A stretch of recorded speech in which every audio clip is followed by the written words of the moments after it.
Hi hello welcome to post 360. నేను మీ మురళి రాపల్లి. నేను ఒక రంగనాథ్ గురించి మాట్లాడుతున్నా. మీరు రంగనాథ్ అనగానే పాత హీరో, పాత సినిమాలు యాక్ట్ చేసే రంగనాథ్ గారు అనుకుంటే మీరు పప్పులో కలిసినట్టే. అంతకన్నా పెద్ద యాక్టర్ ఈయన. యాక్ట్ చేస్తే ఎవరు కనిపెట్టలేరు అనుకుని భ్రమలో పిల్లి పాలు తాగుతుంటే ఎవరు ఎలా గుర్తించారని నమ్ముతుందో, అలాగే మా హైడ్రా రంగనాథ్ గారు కూడా చేసే తప్పులు మొత్తాన్ని ఆయన ఎవరు గుర్తించరు అనుకుని ఒక భ్రమలో బతుకుతూ అందరిని, మీడియాను కూడా చాలా చాకచక్యంగా, చాలా కంఫర్ట్ గా, చాలా టాకెటివ్ గా పక్కదారి పట్టించే స్తోమత కలిగిన వ్యక్తి. ఎన్నో కుటుంబాల్ని కూల్చిన పరమ ఎందుకులేండి నీచుడు, దుర్మార్గుడు, దగులుబాజీ చాలా అంటూ ఉంటారు. ఇంత అనాల్సిన అవసరం ఏంటి పాపం ఎన్ని అంటే, ఈయన గత కొంతకాలంగా ఎందుకో కోర్టు పిలిస్తే వెళ్ళట్లేదు సార్. ఎందుకు వెళ్ళట్లేదు ఎవరికి అర్థం కావట్లేదు. హైదరాబాద్లో సగానికి సగం కొంపలు కూల్చిన ఘనత హైడ్రా రంగనాథ్కే ఉంది. ఈయన చెరువుల దగ్గరికి వెళ్ళి చెరువుల చుట్టుపక్కల FTL పరిధిలో ఉన్న వాటన్నిటిని ఏమీ ఆలోచించకుండా కూల్ చేసి కూల్గా వచ్చే ఒక రకమైనటువంటి కూలోడు అనమాట. ఎందుకంటే ఈయనకి ఎవరు చెప్తారు? మా రేవంత్ రెడ్డి గారు చెప్తారు. మనోడు వెళ్ళి టకటకటగా కూల్ చేసుకుంటూ వస్తాడు. అంతకుముందు హైడ్రా అనేది లేదు కదా. రేవంత్ రెడ్డి గారు వచ్చిన తర్వాత కదా ఈ హైడ్రా రంగనాథ్ ఇట్లాంటి కొన్ని క్యారెక్టర్లు అనేవి సృష్టించబడినాయి. సో ఈ హైడ్రా రంగనాథ్ గారు కొంతకాలంగా కోర్టులు పిలుస్తున్నాయి, నువ్వు చేసింది డ్యామ్ డూమ్ డస్కం, నువ్వు అర్జెంటుగా రావాలి కోర్టుకి అంటే రాట్లా. తప్పు చేయనోడు కోర్టుకి వెళ్ళొచ్చు కదా. తప్పు చేసి కోర్టుకి వెళ్ళకపోతే మరి ఊరుకుంటారేంటి?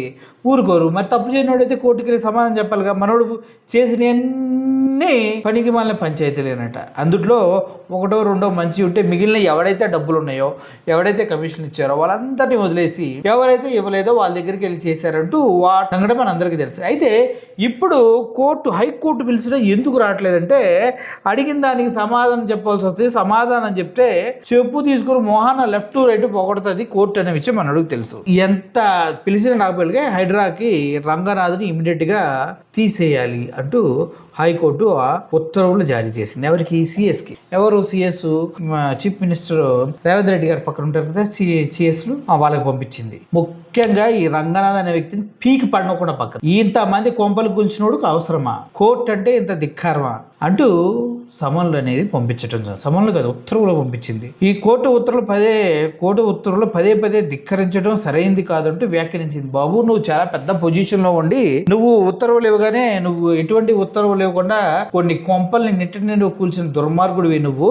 నీకు ఉత్తర్వులు ఇచ్చినా కూడా నువ్వు రావట్లేదు అంటే నీకు ఒక రూలు వాళ్ళకి ఒక రూలా? నువ్వేమైనా లార్డు లబక్కవా లేకపోతే పెద్ద పిల్ల జమీందారువా? నువ్వు ఎందుకు రావంటూ కోర్టు అడుగుతూ ఉంది. మనోడు మాత్రం కోర్టు సమన్లు రాగానే పక్కన పడేసి నాకు బాత్రూమ్కి వచ్చింది, నేను అటెళ్ళా, నేను ఇటెళ్ళా, నేను కష్టంగా ఉన్నా అని వాళ్ళ లాయర్లతో ఏదో ఉడతాబత్తి కబుర్లు చెప్పిస్తున్నాడంట. ఉన్నతాధికారులు ఇలా వ్యవహరించడం చెట్టు అది కోర్టు. ఉన్నతాధికారి కదా, నువ్వు ఇంత ధీరంగా ఎలా అబ్బా అని మొహం మీద చెప్పింది. ఇంకెందుకు బతకడం వేస్ట్ కదా. ఉన్నతాధికారు అని మెన్షన్ చేసి ఇంత చీప్ గా బిహేవ్ చేస్తావంటే యాక్చువ్ అని చెప్పిందంట.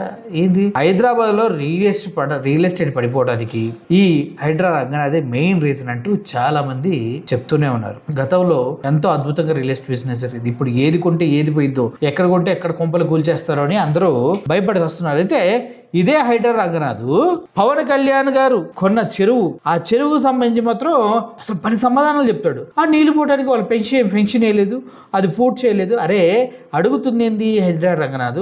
అది పవన్ కళ్యాణ్ చెరువుని కొన్నాడా లేదా అని అడుగుతున్నారు. దానికి సమాధానం చెప్పాలి.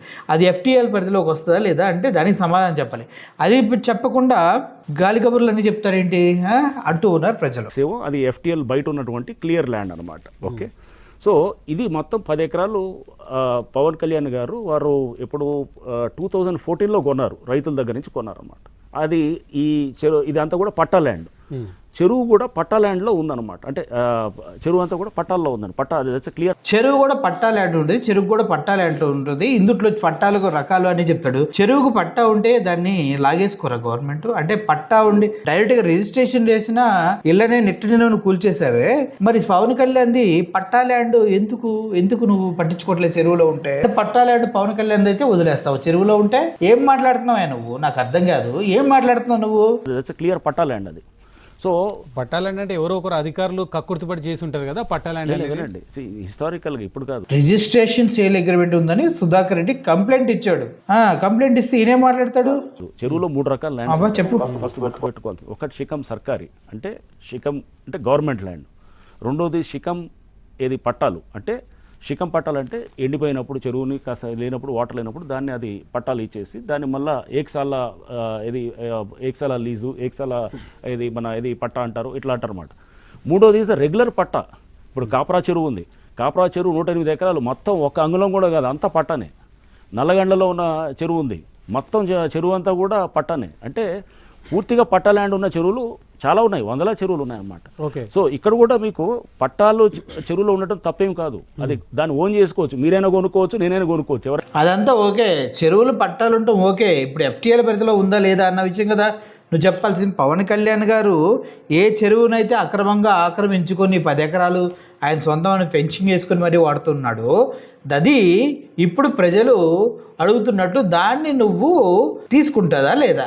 మీ హైడ్రా దానికి తీసుకుంటుందా లేదా? ఎందుకంటే ఎన్నో పట్టాలు రిజిస్ట్రేషన్ అయిన ఇళ్ళనే కొట్టేసావు కదా నువ్వు, అది కదా అడుగుతుంది.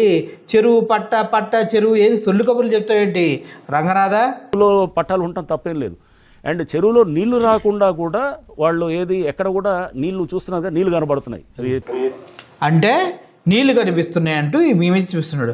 ఒకవేళ చెరువులో నీకు పట్టా ఉంటే నీళ్లు వచ్చేలాగా చేసుకొని ఆ చెరువు పైన ఇల్లులు కట్టుకోవచ్చా? అంటే పిల్లర్స్ డౌన్ గా వేసి నీళ్ళు ఎంతవరకు వస్తాయో అంతవరకు ఓకే చేసి పైన క్లియర్ గా బిల్డింగ్లు కట్టుకోవచ్చా? ఒక 10 ఫ్లోర్లు వేసుకోవచ్చా? అంటే రంగనాథ్ నీళ్ళు అడగట్లేదు రిపోర్టర్, ఎందుకో నాకు అర్థం కావట్లేదు. వేసుకోవచ్చా మిస్టర్ రంగనాథ్? చెప్పు రంగనాథ్, అది ఎఫ్టీఎల్ పరిధిలోకి రాదా? అది చెరువుల్ని స్వాధీనం చేసుకున్న పరిధిలోకి రాదా? ఇప్పుడు హైదరాబాద్ పరిసర ప్రాంతంలో చుట్టూలు చాలా చెరువుల్ని ఆక్రమించుకున్నారు అంటూ ఎఫ్టీఎల్ పరిధి అంటూ కొన్ని 5-6 అంతస్తులు బిల్డింగ్లు ₹1 కోటి చేసే ఫ్లాట్లు మొత్తం కూల్చిపండుకారు కదా. అప్పుడు గుర్తుకు రాలేదా చెరువులో కూడా పట్టాలు ఉంటాయి, చెరువులో కూడా ఇల్లులు కట్టుకోవచ్చు, చెరువులో కూడా వాళ్ళు వాటర్ ఎక్కడో ఆగిపోతే వాళ్ళు ఎక్కడో కట్టుకున్నారు ఇల్లని నీకు గుర్తుకు రాలేదా? ఎన్ని కొంపలు కూల్చావా నెట్ట నిలబడా? అంటే నీళ్లు రాకని ఎక్కడ కూడా అడ్డుపడలేదు, ఎక్కడ కూడా. అక్కడ వాళ్ళు మీరు కళ్యాణ్ గారు కానీ లేకపోతే వారు కొన్న తర్వాత కానీ నీళ్ళ రాకన అడ్డుపడకున్నా అది సొంత ప్రాపర్టీ కిందనే చూడాల్సి వస్తుంది. సొంత ప్రాపర్టీ, అది పట్టా చెరువు, అది చెరువు. అంటే దాంట్లో అగైన్ మళ్ళీ అంటే దీంట్లో పబ్లిక్ ట్రస్ట్ డాక్యుమెంట్ అని ఉంటుంది అనమాట. చెరువు పట్టా ఉన్నా కానీ కూడా ఆ వాటర్ మీద డెఫినెట్గా దాని మీద పబ్లిక్ ట్రస్ట్ డాక్యుమెంట్ ప్రకారము ప్రభుత్వానికి కంట్రోల్ ఉంటుందన్నమాట. సో దాన్ని ఎఫ్టీఎల్ డిమార్కేట్ చేశారు. దానికి వాళ్ళు క్లియర్గా దాంట్లో వాళ్ళు అమ్ముకోవచ్చు, కొనుక్కోవచ్చు. కళ్యాణ్ గారు చేసింది అక్కడ. ఇంకోటి ఏంటంటే వారు డిప్యూటీ సీఎం గారు ఏపీ చూడండి, చెరువులో అంటే ఇల్లు కట్టుకోవచ్చు, కొనుక్కోవచ్చు, ఏమైనా చేసుకోవచ్చు. ఎఫ్టీఎల్ డీలాకింగ్ చేసిందంటే అంటే ఎఫ్టీఎల్ పరిధిలోకి రాకుండా దాన్ని మార్చేశారు. ఈ మధ్యకాలంలో ఎప్పుడు మార్చారో డాక్యుమెంట్ చూపించవచ్చు కదా, ఈ మధ్యకాలంలో చేశారు. ఆయన ఆ చెరువులో అంట ఏదైనా చేసుకోవచ్చు, మళ్ళీ గవర్నమెంట్ కూడా హక్కు ఉంటుందంట. ఇంత తలతిక్కగా ఇంత డొంకుతిరుడుగా సమాధానాలు చెప్తే ఏం చేయాలి ప్రజలు? ఉయ్యాల వద్ద మొహం మీద ఉయ్యండి. ఏపీ చేసింది ఏంటంటే చెరువును ఎక్కడ కూడా వాళ్ళు ఫిల్ చేయలేదు. మీరు ఆ పైన ఉన్న ల్యాండ్ చూడండి, అక్కడంతా ఫిల్ చేసింది కనబడుతుంది, చూసారా? ఇప్పుడు చెరువు వాళ్ళదైనప్పుడు, చెరువు పట్ట కరెక్ట్ అయినప్పుడు వాళ్ళు ఫిల్ చేస్తే ఏంటి, ఫిల్ చేయకపోతే ఏంటి, వాటర్ రాకుండా చేస్తే ఏంటి? వాటర్ ఎలా ఇప్పుడు వాటర్ రాకుండా చేశారు, ఫ్యూచర్లో వాటర్ వచ్చే మొత్తం కట్టరని గ్యారంటీ ఏంది? నువ్వు ఇస్తావా? మీ ఎవడైతే మీకు ఇట్లాంటివన్నీ చెప్పి పంపించే బాబెత్తాడో చెప్పండి రంగనాథ్ గారు, సమాధానం చెప్పండి. అది తప్పు.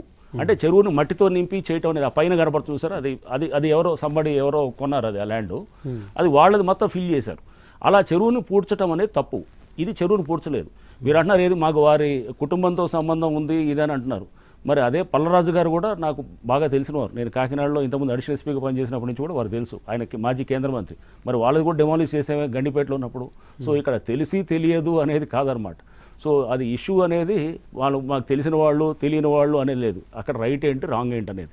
సో అది చూస్తామే తప్ప కానీ ఇక్కడ తెలిసిన వాళ్ళకి ఒక న్యాయం లేకపోతే ఒక పద్ధతి హైడ్రా అవలంబించి తెలియని వాళ్ళకి ఒకటి అలా చేస్తే గనక హైడ్రాకి ఈ రకమైన పబ్లిక్. రంగనాథ్ గారి మీద ఉన్న విమర్శ ఏంటంటే కూల్చాలనుకున్నప్పుడు ఒక తీరు చెప్తారు, కూల్చొద్దు దానికి యజమానికి లాభం చేయాలనుకున్నప్పుడు ఇంకొక తీరు చెప్తారు. అప్పుడు కోర్టుకు సంబంధించిన వ్యవహారాలు, పట్టా ల్యాండ్, ఇతరతర వ్యవహారాలన్నీ ఒక తీరి తయారు. కరెక్ట్, బాగా అడిగాడు ప్రశ్న.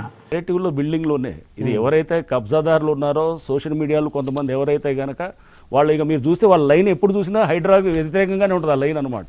ఎప్పుడు ఏ మంచి పని ఉండదు. అది మీరు ఆ సోషల్ మీడియాలో మీరు లాస్ట్ 2 ఏళ్ళ నుంచి కూడా చూస్తే ఎప్పుడు కూడా హైడ్రాకి పాజిటివ్ ఉండదు. ఎందుకు మరి అంత చిత్తశుద్ధితో చేసినప్పుడు కేవలం శని ఆదివారాల్లోనే ఎందుకు చేస్తారు? అంటే కోర్టు నుంచి తప్పించుకోవడానికి శని ఆదివారాల్లో చేస్తారా మీరు? అలా ఏం లేదు, సోమవారాలు చేసినవి ఉన్నాయి.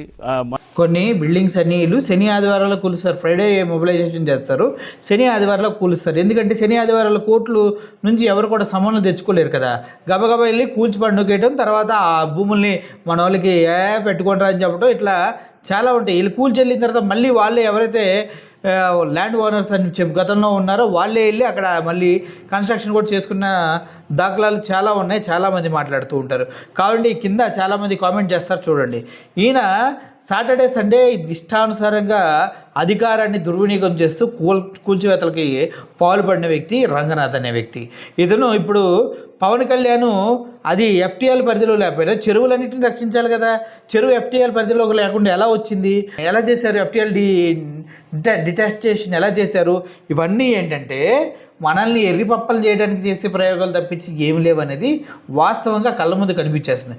ఇంకోటి, అంత పత్తిత్తుగా ఉన్నప్పుడు కోర్టు పిలిస్తే ఎందుకు వెళ్ళడైనా ఈ పదవి నుంచి తొలగించమని హైకోర్టు ఎందుకు చెప్పింది? మీరు క్లియర్గా అర్థం చేసుకోవాల్సింది ఏంటంటే, ఇప్పుడు ఏ వర్షన్కి ఆ నెరేటివ్. ఇప్పటికన్నా ఎవరైనా డబ్బులు గట్టికిస్తే వాళ్ళకి పాజిటివ్గా నెరేటివ్, ఎవరికైనా అధికారం ఉంటే వాళ్ళకి పాజిటివ్గా నెరేటివ్, లేదు ఎవరన్నా మధ్యతరగతి వాళ్ళు ఎక్కడి నుంచో వచ్చి కట్టుకున్నారంటే సాటర్డే సండే వెళ్ళి కూల్చేయటాలు. అసలు దరిద్రాలకే దరిద్రం, కట్టుకున్న కొంపల్ని కూల్చడం అంటేనే దరిద్రం. దీనికి రేవంత్ రెడ్డి గత అధికారంలో వెళ్ళినప్పుడు ఆయన ఒక ఎమ్మెల్యేగా ఉన్నప్పుడు ఏం చెప్పాడు ఆయన, ఇచ్చిన ఇల్లు కట్టుకున్న ఇల్లు కూల్చేయడం ఎందుకు, సిగ్గు లేదా, అట్ట కూల్చకూడదు, నీ చేతులనే అధికారం ఉందిగా, పర్మిషన్ ఇస్తే చాలని మాట్లాడినటువంటి రేవంత్ రెడ్డి ఇప్పుడు హైడ్రా అనే ఒక పెద్ద డ్రామా కంపెనీని తయారు చేసి చూడండి ఎలా కూల్పించేస్తున్నాడు. ఇప్పుడు ఈ హైడ్రా చేస్తున్నటువంటి ఈయన పెద్ద డ్రామాలు వేసుకుంటూ హైకోర్టు పిలిస్తే వెళ్లకుండా హైకోర్టుకి ఎదురు తిరగడం వల్ల ఈయన పోస్ట్ పీకిచ్చేయమని చెప్పారు. అంటే మొత్తానికి ఇక్కడ మీరు గమనించవలసింది ఒకటే, పేదోడికి ఒక నయం, ఉన్నోడికి ఒక నయం. నాకు నచ్చితే ఆ శని ఆదివారం వెళ్ళి కూల్చేస్తాను, నచ్చకపోతే ఇంకెప్పుడు నేను అటువైపు కూడా చూడను, డబ్బులు ఇస్తే చాలు అన్న రేంజ్లో ఉందా ఇలా వ్యవహారం అనేది ఈ వీడియో చూస్తున్న వాళ్ళంతా కూడా చెప్పాలి. హైదరాబాద్లో రియల్ ఎస్టేట్ సర్వనాశనం అవడానికి హైడ్రా మెయిన్ రీజనా కాదా అన్నది కూడా కింద కామెంట్ రూపంలో తెలియచేయండి. Thank you for watching this video. ఈ పెద్ద డ్రామా ఆర్టిస్ట్లా కనిపిస్తున్నాడు ఈయన బతికేందో వెరీ సూన్ తెలుస్తారు అందరూ కలిసి కూడా చూద్దాం. Thank you for watching this video. Murali signing off. Thank you so much.